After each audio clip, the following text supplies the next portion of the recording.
দুনিয়ার মুসলমান ভালো করে শুনো, কত মানুষ অল্প বয়সে জমিন থেকে সন্তান হারিয়ে ফেলে। এই বাবা জানে ছোট বাচ্চা জমিন থেকে বিদায় হয়ে যাওয়া কত কষ্টের।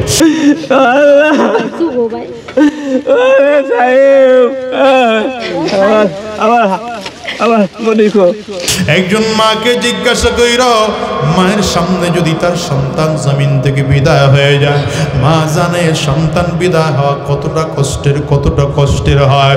আরে কলিজার টুকরা যুবক, কি দিয়ে তোমারে বুঝায়? এই দুনিয়াতে আসার সিরিয়াল আছে বাবা, যাওয়ার কিন্তু কোনো সিরিয়াল নাই। হ্যাঁ যুবক,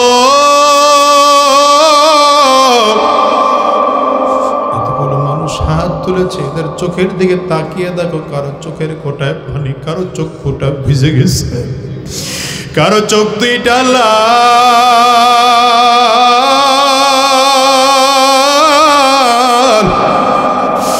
এই মানুষগুলো জানে মা হারানো কত ব্যথা, বাবা হারানো কত ব্যথা।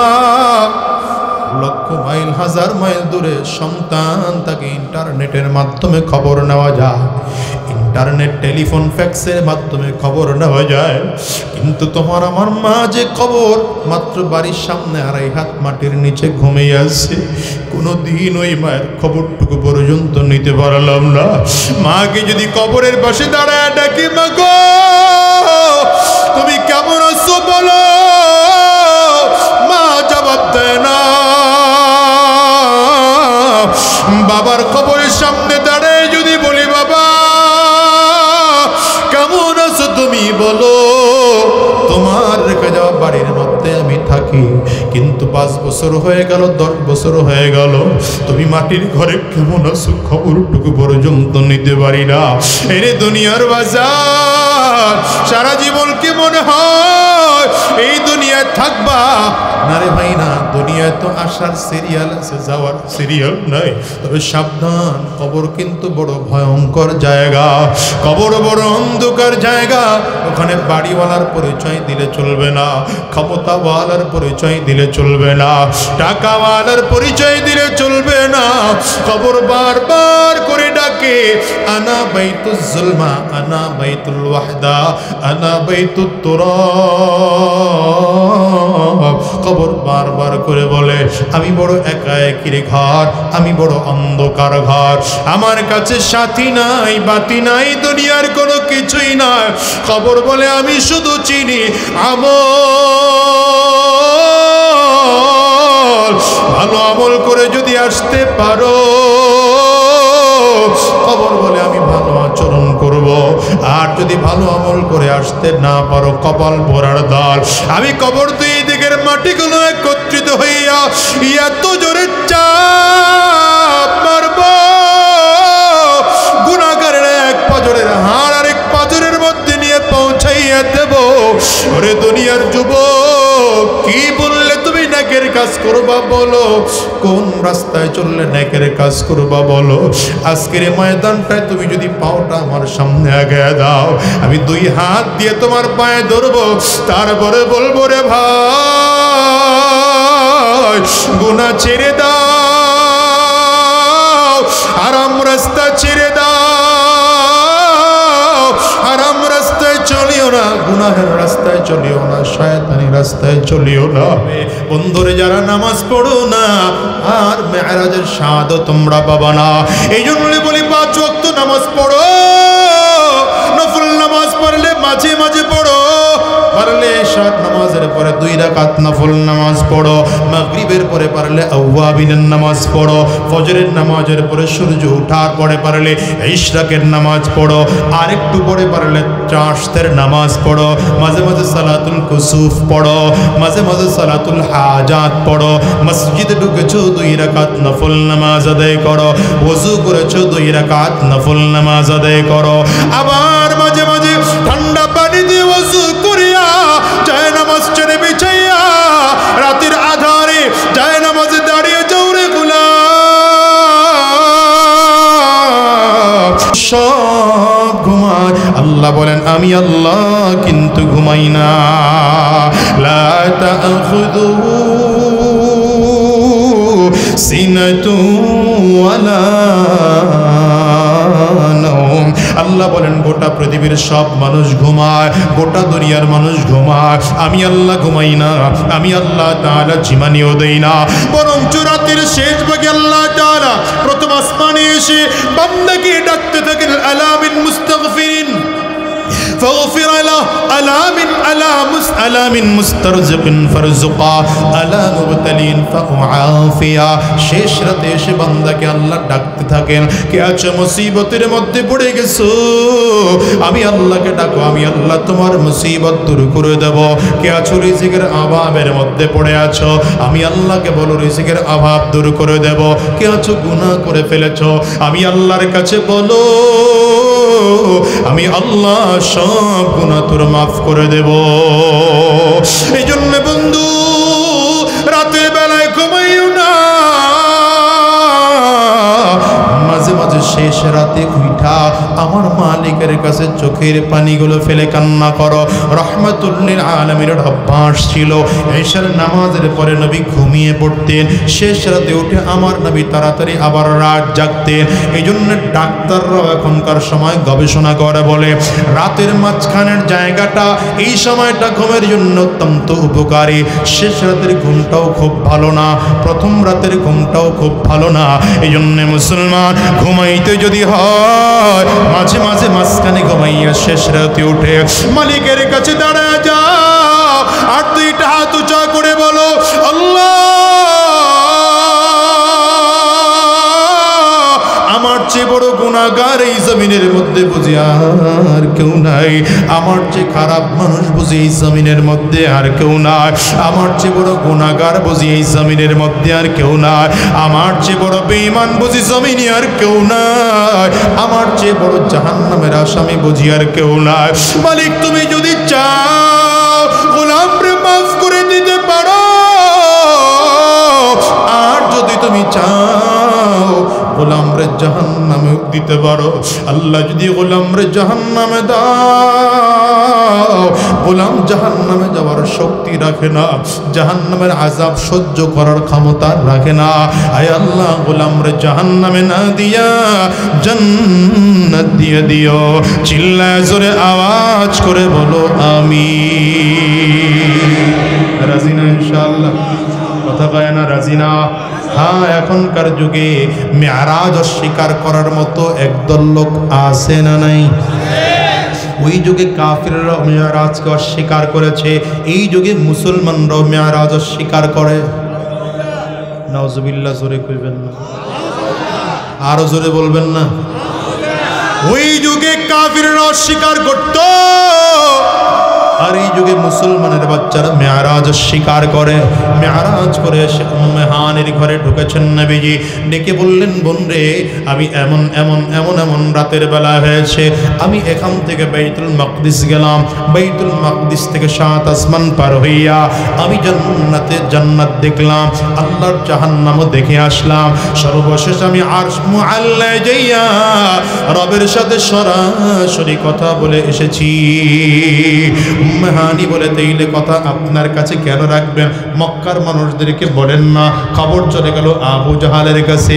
আবু জাহাল বলে, মুহাম্মদ যেই কথা তুমি বলেছ এই কথা সবার সামনে বলতে পারবা? নবী আমার বলেন, অবশ্যই পারবো। আবু জাহাল মক্কার সব লোকজনগুলো একত্রিত করেছে, মক্কার মানুষগুলো একত্রিত করে বলে, মুহাম্মদ এইবার বলো কি হয়েছে? রাহমাতুল লিল আলামিন বলেন, মক্কার মানুষেরা শোনো, রাতের বেলায় আমি স্বপ্নে আমি দেখলাম জিবরিল আমার কাছে এসেছে, জিবরিল আমার সিনাটা ফেড়েছে, জমজমের পানি দিয়ে সিনাটা ধৌত করেছে, অর্থাৎ ওপেন হার্ট সার্জারি করেছে জিবরিল আমাকে। এরপরে আমাকে বুরাক নামের সওয়ারিতে উঠাইয়া এখান থেকে বাইতুল মাকদিস নিয়ে গেল, সেখানে নবীর সাথে নামাজ পড়লাম, আমি ইমামতি করেছি, সব নবীরা আমার পেছনে নামাজ পড়েছে। ওরে দুনিয়ার মুসলমান, রাহমাতুল লিল আলামিন বলেন, সেইখান থেকে আমি 7 আসমানের উপরে চলে গেলাম।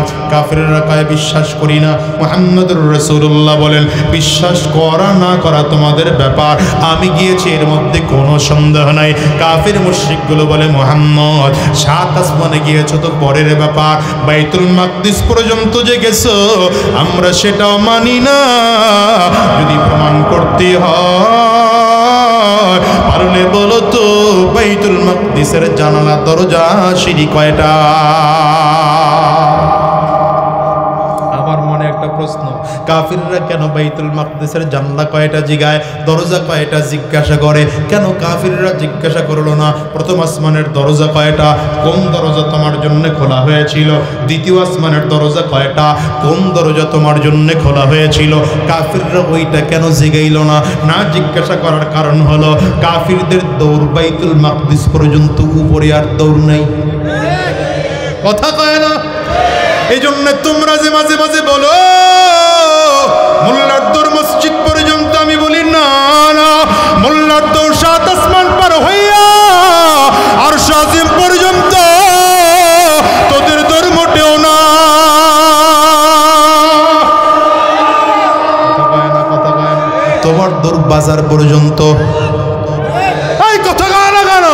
তোমার দৌড় বাজার পর্যন্ত, তোমার দৌড় ঢাকা পর্যন্ত, তোমার দৌড় রাজধানী পর্যন্ত, তোমার দৌড় ইন্ডিয়া পর্যন্ত, তোমার দৌড় আমেরিকা পর্যন্ত। কিন্তু মুসলমান ইমানদারদের দৌড় দুনিয়ার আয়াত ছাড়াইয়া আরশে আজিম পর্যন্ত। চিল্লায় জোরে বলো ঠিক কিনা? ঠিক কিনা বলো? কেমনে বুঝায়, কেমনে বুঝায়? মক্কার কাফেরগুলোর স্বাভাবিক প্রশ্ন ছিল এটা, নবীজির কেমনে ভলকায় দেওয়া যায়। বারবার ওই যে আবু জাহাল একবার পাথর নিয়ে নবীজির কাছে আসছে, মুহাম্মদ তুমি কি আল্লাহর পয়গম্বর? নবী বলেন হ্যাঁ। বলে যদি সত্যি হও তাইলে পাথর দিয়ে পারলে কথা বল, আমার হাতের মুঠার মধ্যে কি পারলে বলো তো। আচ্ছা আপনি ওইখান থেকে হাতে মুঠ করে, এই যে আমাদের সভাপতি সাহেব হাতের মধ্যে মুঠে কিছু নিয়ে আইসা আমরা যদি মুঠ করে বলে হুজুর বলেন তো হাতের মুঠায় কি, আমি কেমনে বলবো? বলার সুযোগ আছে? আবু জাহাল এসে কয় হাতের মুঠার মধ্যে কি পারলে বলো তো। নবী বলেন আচ্ছা আমি না বইলা আপনার হাতের মুঠার মধ্যে যা আছে ওরা যদি আমাকে নবী বলে মেনে নেয়? বলেন নাই সুবহানাল্লাহ, জোরে বলতে পারলেন? আবু জাহাল চিন্তা করে এটা কেমন কথা, আমার হাতের মুঠায় কিছু পাথর, পাথর কি আবার কথা বলতে পারবে নাকি? আবু জাহাল বলে ঠিক আছে আমার হাতের ভেতরে যা আছে এরা যদি তোমাকে নবী মেনে নেয় তাইলে তো তোমাকে আমি বুঝাই নিলাম যে তুমি আল্লাহর পয়গম্বর রাহমাতুল লিল আলামিন। কোনো কথা না। আবু জাহালের হাতের মুঠার দিকে আঙ্গুলের ইশারা করে ডেকে বলেন এই ভেতরে কি আছো বলে দে আমার মুহাম্মদের পরিচয়। আবু জাহালের মুঠার ভেতর থেকে আওয়াজ আসতেছে পাথর কথা বলে, আশহাদু আল্লা ইলাহা ইল্লাল্লাহু ওয়া আশহাদু আন্না মুহাম্মাদান আবদুহু ওয়া রাসূলু। আবু জাহালের মেজাজ খারাপ, মুহাম্মদ এত বড় জাদুকর,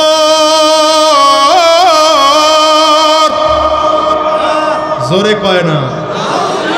কাফির কয় মুহাম্মদ এত বড় জাদুকর পাথর দিয়া কথা বলায়।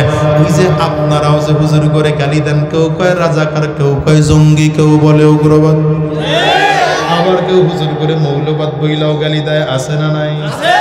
আমি তো বলি মিয়া হুজুরদেরকে মৌলবাদ বলে গালি দাও এটা ভালো, কারণ আমরা মৌলের উপরে আছি, আমরা এক আল্লাহকে বিশ্বাস করি, এক নবীকে বিশ্বাস করি, কোরআনকে আমরা সংবিধান মানি। সুতরাং আমরা মৌলবাদ ঠিক আছে, তবে আমরা রাজাকার নই, আমরা উগ্রবাদ নই। কথা বলো না কেন? মৌলবাদ বলে গালি দাও অসুবিধা নাই, প্রত্যেকটা মুসলমান মৌলবাদ, ঠিক কিনা বলো? জিন্দাবাদ ইসলামী মৌলবাদ, মূল ছাড়া সব ভ্রান্তবাদ, মুর্দাবাদ মুর্দাবাদ, জিন্দাবাদ জিন্দাবাদ, কন্যা জিন্দাবাদ জিন্দাবাদ ইসলামী মৌলবাদ, মূল ছাড়া সব ভ্রান্তবাদ, মুর্দাবাদ মুর্দাবাদ, জিন্দাবাদ জিন্দাবাদ। কষ্ট হয় আপনাদের? দুপাওয়ালা পশুরা মানুষ থেকে পড়ছে বাদ, শত্রুর বলে শিখে নিজের বাপকে বলছে মৌলবাদ। দুপাওয়ালা পশুরা মানুষ থেকে পড়ছে বাদ, শত্রুর বলি শিখে নিজের বাপকে বলছে মৌলবাদ।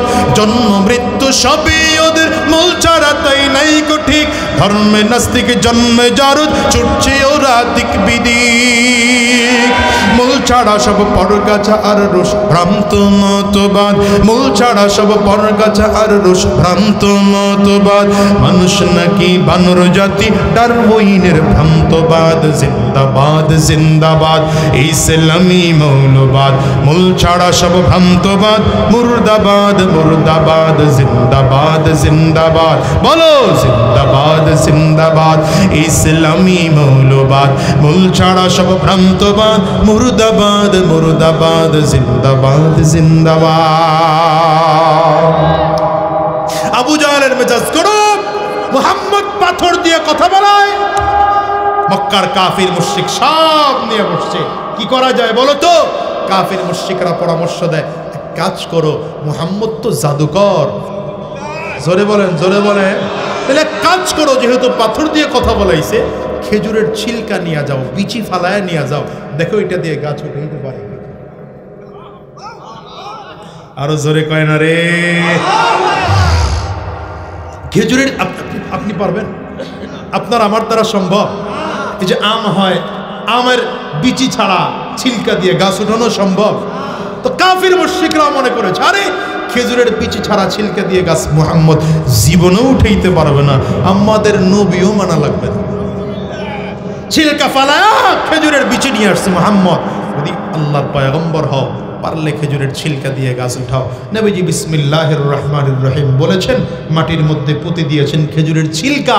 এই খেজুরের ছিলকা, দেখা গেল কিছুদিনের মধ্যে মাটি ভেদ করে অঙ্কুর বের হয়, একটু একটু করে বড় হয়, বড় গাছ হয়েছে, গাছের মধ্যে খেজুর হয়েছে। এই খেজুরের মধ্যে বিচি নাই। এখনো আরব দেশে খেজুর হচ্ছে, খেজুরের মধ্যে কি নাই? কাফির মুশরিকদের মেজাজ পুরো গরম। ভাইরে, মুহাম্মদ এত বড় জাদুকর, যেই জাদু দিয়া খেজুরের ছিলকা দিয়া গাছ উঠায়, এবার খেজুরের বিচি আর ছিলকা মিলায়া পোড়াইয়া কয়লা বানাইছে। কয়লা বানায় নবীজির কাছে নিয়ে আসছে, পারলে এটা দিয়ে গাছ উঠায় দেখাও তো। আরে কয় না কয় না কয় না, হ্যাঁ এটা দিয়ে গাছ উঠাও তো। নবীজি এইবার খেজুরের এই কি বলে কয়লাগুলোকে মাটির মধ্যে নিলেন, আবার বিসমিল্লাহির রহমানির রহিম বলে মাটির মধ্যে পুঁতে দিলেন। কিছুদিনের মধ্যে দেখা গেল এটাতে অঙ্কুর বের করে আবার খেজুর গাছ হয়।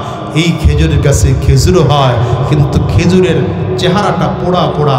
আরব দেশে এখনো খেজুর হচ্ছে, আরব দেশের ভাষায় এটাকে আজওয়া বলে। বুখারীর বর্ণনার মধ্যে এসেছে, কোনো মানুষ যদি প্রতিদিন এই 7টা আজওয়া খেজুর খায়, জাদু টোনা বাম তাকে কোনোদিন ক্ষতি করতে পারবে না। এমনকি সাপের কামড় দিলে বিষ পর্যন্ত পানি হয়ে পেশাবের সাথে নেমে যাবে।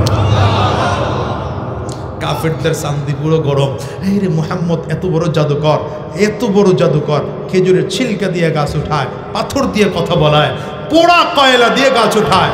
এবার আবার নতুন করে পরামর্শ বসেছে, মুহাম্মদরে কি দিয়ে শেষ করা যায় বলো তো? এই সবার পরামর্শ সবাই, হঠাৎ করে এক বুড়া মিয়া ঢুকছে, ইবলিস। কোন সাপ? আরো জোরে কও, কোন সাপ? ইবলিস সাহেব ঢুকছে, ঢুকে বলে, দেখ রে, জাদু জমিনে চলে, আসমানে জাদু চলে না। জাদু জমিনে চলে, আসমানে জাদু চলে না। তোরা গিয়া মুহাম্মদরে বল আকাশের চাঁদ 2 ভাগ করার জন্য। কেমনে বুঝাই আপনাদের, কেমনে বুঝাই? আপনারা তো হুজুর করে বারবার হারানোর জন্য কত চেষ্টা করেন। হুজুররা এদেশ থেকে যাওয়ার লোক না মিয়া, হুজুররা পালানোর লোক না। চাঁদ দ্বিখণ্ডিত করে দেখাও। আবু জাহেল সব লোকজন নিয়ে আসছে। নবী বলেন, চাচা দ্বিখণ্ডিত করে দেখাইতে পারলে কি হবে? বলে, তোর তো মাইনাই নেব তুমি নবী, তাহলে মেনেই নেব তুমি। নবীজির অভ্যাস ছিল, নবীজি যদি কোনো মুসিবতে পড়ে যাইতেন তো চোখের পানিগুলো ফেলে 2 হাত উঁচু করে আল্লাহর কাছে কান্না করতে থাকতেন। কখনো বা সাজদায় পড়ে যাইতেন।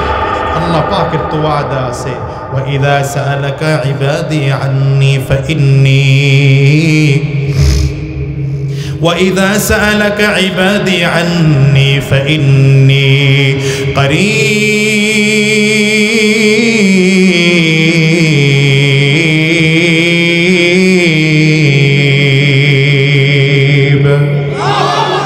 আল্লাহ পাকের ওয়াদা আছে আমার কোন গোলাম যদি মুসিবতের মধ্যে পড়ে যাও বিপদের মধ্যে পড়ে যাও আমি আল্লাহ তাআলাকে ডাকো তোমার ডাকের সাড়া দেওয়ার জন্য আমি আল্লাহ তৈয়ার আজকে পয়গম্বর আরবি চোখের পানিগুলো ফেলে কান্না শুরু করেছে রব্বে কারীম ডাক দেয় জিবরাইল তাড়াতাড়ি করে যাও বন্ধু কেন কান্না করে বন্ধুকে গিয়ে জিজ্ঞাসা করো জিবরিল আমিন এসেছেন নবীজির কানে মুখ লাগিয়ে দিয়ে জিজ্ঞাসা করেন পয়গম্বর কেন আপনি কাঁদেন রহমাতুল লিল আলামিন বলেন আমি কেন কাঁদি জানো না আল্লাহ তাআলা এই পর্যন্ত যা যা করেছেন আল্লাহ পাক তার কুদরতের মাধ্যমে করেছেন খেজুরের ছিলকা দিয়া গাছ আমি নবী উঠাইতে পারি নাই আল্লাহ তাআলা কুদরতের মাধ্যমে উঠিয়েছে পোড়া কয়লা দিয়া গাছ আমি নবী উঠাইতে পারি নাই আল্লাহ তাআলা তার কুদরতের মাধ্যমে উঠিয়েছে এদিকে পাথর দিয়ে কথা আমি নবী বলাইতে পারি নাই আল্লাহ তাআলা বলেছেন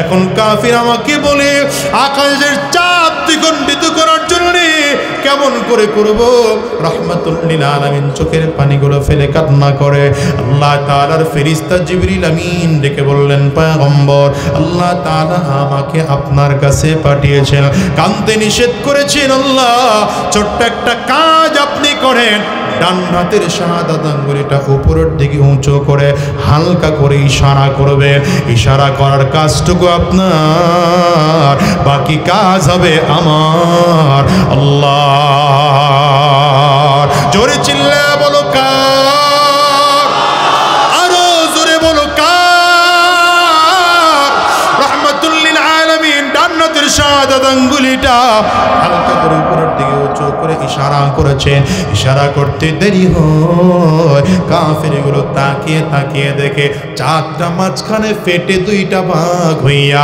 এক ভাগ পৃথিবীর পূর্ব প্রান্তে পড়ে যায় আরেকটা ভাগ পৃথিবীর পশ্চিম প্রান্তে পড়ে যায় রহমাতুল লিল আলামিন আবার দুই হাত দিয়ে ইশারা করলেন ইশারা করলে আবার চাঁদটা জায়গায় এসে যায় আবু জাহেল সামনে মাথা নিচু করে দাঁড়িয়ে আছে উতবা সাইবা উবাই উমাইয়া সব মাথা নিচু করে দাঁড়িয়ে আছে নবী আমার ডাক দেয় চাচা এখনো কি মনে হয় না আমি আল্লাহর পয়গম্বর এখনো কি মনে হয় না আমি আল্লাহ পাকের পয়গম্বর আবু জাহেল নবীজির সামনে দিয়ে মাথা নিচু করে করে করে করে বাড়িতে যায় বাসায় গিয়া ডাক দেয় মুহাম্মদ আমাদের কি এত পাগল মনে করে নাকি আমরা এত পাগল না রব্বি কারীম বলেন খাতামাল্লাহু আলা قلوبهم وعلى سمعهم وعلى أبصارهم غشاوة ولهم عذاب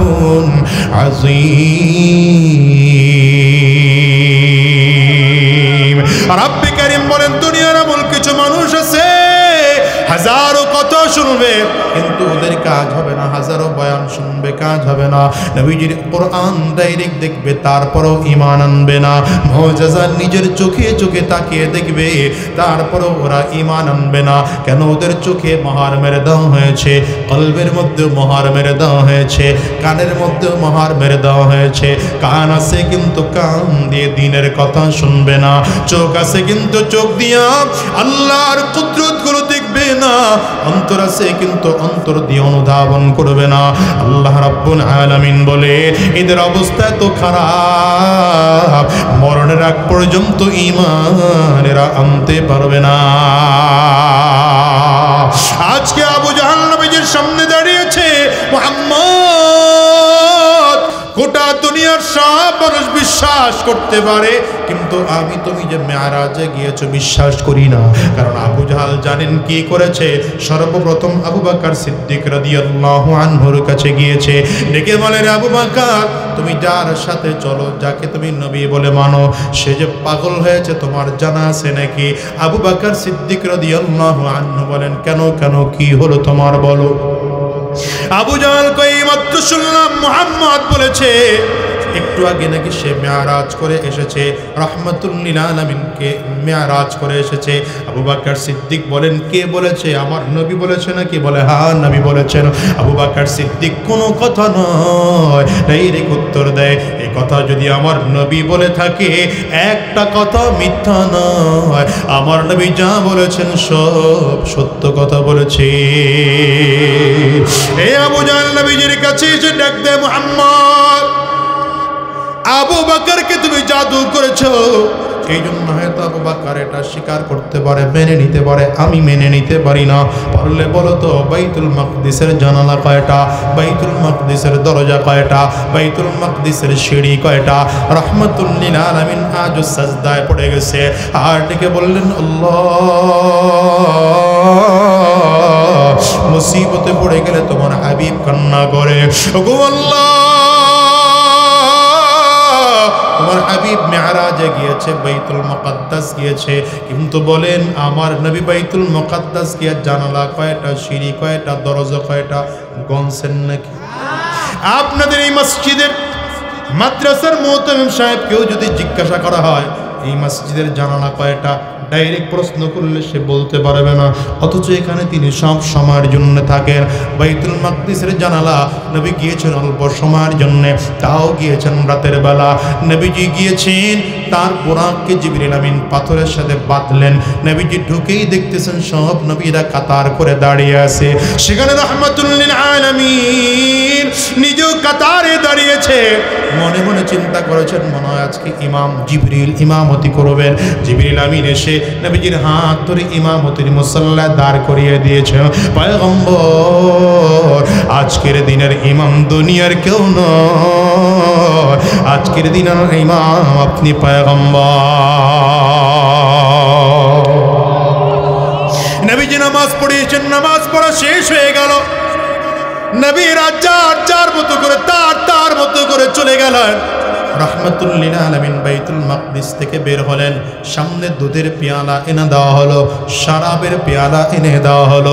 নবীজি শরাব পান করলেন না, নবীজি দুধ পান করলেন। এরপরে উর্দু ভ্রমণে চলে গেলেন। জানালা কয়টা, সিঁড়ি কয়টা, দরজা কয়টা নবীজি দেখার কথা না, কিন্তু আজকে কাফিররা প্রশ্ন করেছে, কারণ কাফির মুশরিকরাও জানে যদি গিয়াও থাকে এই প্রশ্নের জবাব মুহাম্মদ দিতে পারবে না। কিন্তু রাহমাতুল লিল আলামিন চোখের পানিগুলো ফেলে কান্না করে আর ডেকে ডেকে বলে, ওগো মালিক, আজকে যদি তোমার হাবিব বলতে না পারে তাইলে কাফের মুশরিকগুলো চিরজীবনের জন্য তোমার বন্ধুকে মিথ্যা কথা, মিথ্যাবাদী বলে দাবি করবে, মিথ্যাবাদী বলে ডাইরেক্ট প্রমাণ করে দিবে। আল্লাহ তাআলা জিবরিলকে পাঠিয়ে দেয়। জিবরিল আলাইহিস সালাম নবীজির সামনে দাঁড়ায় কয়, পয়গম্বর কান্না করবেন না, আপনার কান্না আল্লাহ সহ্য করতে পারেন না, আপনার চোখের পানি আল্লাহ সহ্য করতে পারেন না। আপনি চোখ খুলে খুলে তাকিয়ে দেখেন গোটা বাইতুল মাকদিসটাকে আপনার সামনে এনে হাজিরি করে দিলাম।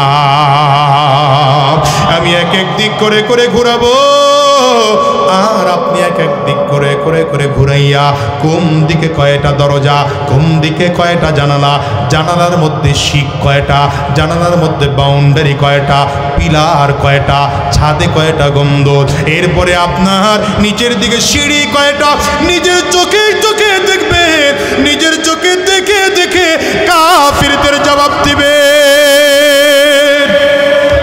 বেঈমান কাফিরদের সামনে যখন রাহমাতুল লিল আলামিন নিজের চোখে দেখে দেখে দেখে দেখে বলতেছেন, কাফির মুশরিকগুলো মাথা নিচু করে নবীজির দরবার থেকে বের হয়, দূরে গিয়ে বলে, আসলে মুহাম্মদ জাদুকর, জাদুর মাধ্যমে বলেছে জানালা কয়টা, সিঁড়ি কয়টা, দরজা কয়টা। আল্লাহ তাআলা বলেন, পয়গম্বর লাভ নাই, ওদেরকে যতই বারবার করে দাওয়াত দিবেন কোনোদিন ঈমান আনবে না। মুসলমানেরা তোমাদেরকেও বলে যায়, এই দুনিয়াতে এমন হাজারো মানুষ আছে প্রত্যেকটা ওয়াজ মাহফিলে গিয়ে হাজির হয়, কিন্তু ওয়াজ মাহফিলে তার দিল পরিবর্তন হয় না, আসে না নাই? জোরে বলে। হাজারো ওয়াজ মাহফিল শুনে কিন্তু চোখ দিয়া পানি আসে না, ওয়াজ মাহফিল শুনে কিন্তু সে ওয়াজ মাহফিল দিয়া নিজের জীবন পরিবর্তন করতে পারে না। এই জন্য বলে যে বাজার আজকের ময়দানটার মধ্যে যারা এসেছো, দিলটাকে নরম করে ফেলো, চোখ দিয়ে পারলে পানিগুলো ছেড়ে দাও, আর মালিক রে বলো আল্লাহ, আজকের এই মাহফিল তোমার আমার জীবনের শেষ মাহফিল হতে পারে। আজকের এই মোনাজাত তোমার আমার জিন্দেগির শেষ মোনাজাত হতে পারে। আজকের এই রাত তোমার আমার জিন্দেগির শেষ রাত হতে পারে। ও বাজান রে, একটা বারের জন্য একটু হিসাব মিলায় দেখো, দুনিয়ায় তো আসার সিরিয়াল আছে, খোদার কসম করে বলে যাওয়ার কিন্তু কোনো সিরিয়াল নাই। এই দুনিয়া আসার সময় আগে দাদা আসে, তারপরে বাবা আসে, তারপরে সন্তান আসে। যাওয়ার সময় এমন হয় দুনিয়ায় দাদা থাকে, নাতি জমিন থেকে বিদায় হয়, বাবা দুনিয়া থাকে, সন্তান জমিন থেকে বিদায় হয়। এ বাজান এমন হয় কি হয় না? একটু আওয়াজ দিয়ে চিল্লায় বলে। আজকের ময়দানটার দিকেও তাকা, কত মানুষ যেন এখানে আছে যাদের স্ত্রী জমিন থেকে বিদায় হয়ে গেছে, কত মানুষ যেন এখানে আছে সন্তান জমিন থেকে বিদায় হয়েছে। ও দুনিয়ার মুসলমান, ভালো করে শুনো, কত মানুষ অল্প বয়সে জমিন থেকে সন্তান হারিয়ে ফেলে। এই যে গতকালকে রাতের ঘটনা শুনলাম, মৌলানা আমজাদ হোসেন আশরাফি সাহেব তার 1 বছরের ছোট একটা বাচ্চাকে কালকে হারিয়েছে। এই বাবা জানে ছোট বাচ্চা জমিন থেকে বিদায় হয়ে যাওয়া কত কষ্টের। একজন মাকে জিজ্ঞাসা কইর, মায়ের সামনে যদি তার সন্তান জমিন থেকে বিদায় হয়ে যায়, মা জানে সন্তান বিদায় হওয়া কতটা কষ্টের, কতটা কষ্টের হয়। আরে কলিজার টুকরা যুবক, কি দিয়ে তোমারে বুঝা